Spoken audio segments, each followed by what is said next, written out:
আসসালামু আলাইকুম রহমতুল্লাহ বারাকাতুহু। আসলাম আমরা কোথায়? কুয়াকাটা। কুয়ার দেশ হলো কুয়াকাটা।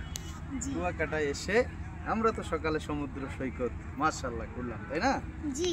সেই রকম সাদিয়া ঘুরলো, সাদিয়া তো সেই মজা করলো, তাই না সাদিয়া? জি। এখন আমরা আসলাম কোথায়? লেবুর চর, এরপর আসলাম সুটকি পল্লী, এখন আমরা আছি কাকড়ার চর, ঝাউবন। তিন নদীর মোহনা। তিন নদীর মোহনা, যেখানে আসলে আসলে মন জুড়িয়ে যায়। মহান রবের যে প্রাকৃতিক সৌন্দর্য না আসলে বোঝাই যায় না। চারো সাইডে দেখেন কত আপনাদের গাছ। যদি মন খারাপ থাকে তাহলে আপনার এই কুয়াকাটায় এসে আপনাদের মনটা খুবই ভালো করতে পারেন। এদিকে অনেক মজা লাগে, অনেক অনেক সুন্দর জায়গা, জি, দেখার মতন সৌন্দর্য যা অপুরন্ত, শেষ হওয়ার না। এক কুল থেকে তাকাইলে আর এক কুল পর্যন্ত আমরা ঝাউবন ঘোরা শেষ করলাম। ঝাউবন থেকে আমরা মাছগুলো এতটাই বড়, ওটা একদিনেই খাওয়া যায় না। এদিকে আমার চেয়ে বড় না, এদিকে পাওয়া যায় বিশাল বড় বড় শুটকি। এরপরে আছে মাছের বারবিকিউ, যে তাজা মাছগুলো নগদে করে বারবিকিউ করে দেয়। ঝাউবন দেন। আমরা এখন বের হলাম এখান থেকে, যে ঝাউবন শেষ করলাম। ঝাউবন শেষ করে আমরা আছি ঝাউবনের সামনে মাঠে, যেটাকে তিন নদীর মোহনা বলা হয়। একেবারে মরুভূমির মতো অবস্থা, ঠিক আছে। এরপরে নদী পার হয়েই ওপারে আছে সুন্দরবন, বিশাল বড় এরিয়া। এদিকে আছে, আচ্ছা এখন তুমি কথা বলো সাদিয়ার লাইভ ট্রেনে। হ্যাঁ তুমি বলো যে অনেক মানুষ, হ্যাঁ বলো বলো। এদিকে অনেক অনেক মানুষ। শীতকালে আসলে তো একটু বেশি মজা হয় গরমকালের থেকে। এদিকে আছে সামনে তিন নদীর মোহনা। এদিকে আছে সামনে তিন নদীর মোহনা, আর এদিকে অনেক গাছপালা। এই ঝাউবন। গাছপালার ভিতরে থাকতে আমার খুবই ভালো লাগছে। এটা কি বলো, এটার নাম কি? ঝাউবন। এটা হচ্ছে ঝাউবন। আমরা এখানে এইমাত্র বের হইলাম নাকি?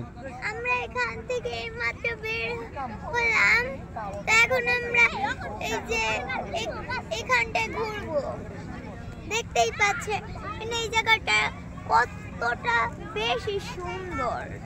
হ্যাঁ দেখতে পাচ্ছেন এখানে অনেক মানুষজন ঘুরতে আসে, সৌন্দর্য উপভোগ করতে আসে।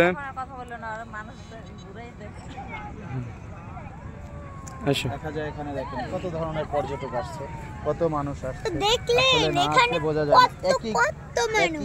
একই ধারে, একদিকে মাঠ, একদিকে নদী, একদিকে সুন্দরবন। এটাই হচ্ছে আল্লাহর পাওয়া, আল্লাহর নিয়ামত, যা দেখে আমরা আল্লাহকে আরো বেশি বেশি স্মরণ করতে পারি এবং মহান রবের প্রাকৃতিক সৌন্দর্যগুলো উপভোগ করতে পারি এবং মহান রবকে মেনে নিতে পারি।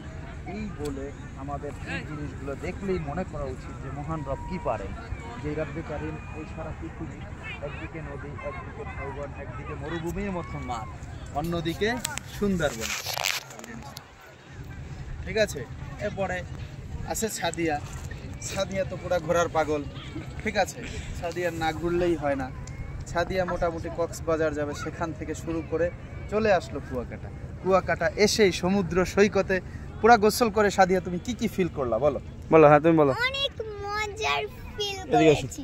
গোসল করতে করতে আবার আমি ঝিনুকও তুলেছি। ঝিনুক শুধু মাটি নিচেই পাওয়া যায় না, সমুদ্রের ঢেউটা আসা সময়ও কিছু পাওয়া যায়। সমুদ্রের ঢেউর ভিতরে সমুদ্রের ঢেউটা অনেক বড়। আপনারা নিশ্চয়ই দেখেছেন, আমি সকালে ওখানে গোসল করেছি। এদিকে আসুন, এদিকে কত বড় নদী দেখাচ্ছি আপনাদের, আসুন। ওই পারে হচ্ছে সুন্দরবন, তিন নদীর মোহনা নাকি? আর হচ্ছে তিন নদীর মোহনা। এখন দেখুন নদীর পাশে কত মানুষ, আবার নৌকা চলছে, জাহাজ চলছে, এগুলো চলছে। কত সুন্দর লাগছে দৃশ্যটা, আপনারা দেখছেন। যদি এই শীতকালে আপনারা ওই কুয়াকাটা এসে এইসব জায়গায় ঘুরেন, আপনাদের খুবই খুবই ভালো লাগবে। এই জায়গাটা এত সুন্দর, আপনাদেরকে আমি বলে বোঝাতে পারবো না। তো এখানেই আজকে লাইভটা আমরা শেষ করছি। আসসালামু আলাইকুম ওয়া রাহমাতুল্লাহ। আবার দেখা হবে আগামীকাল। আবার দেখা হবে আগামীকাল কুয়াকাটা থেকে কুয়াকাটা বৌদ্ধ মন্দিরে। কুয়াকাটা বৌদ্ধ মন্দিরে। যদি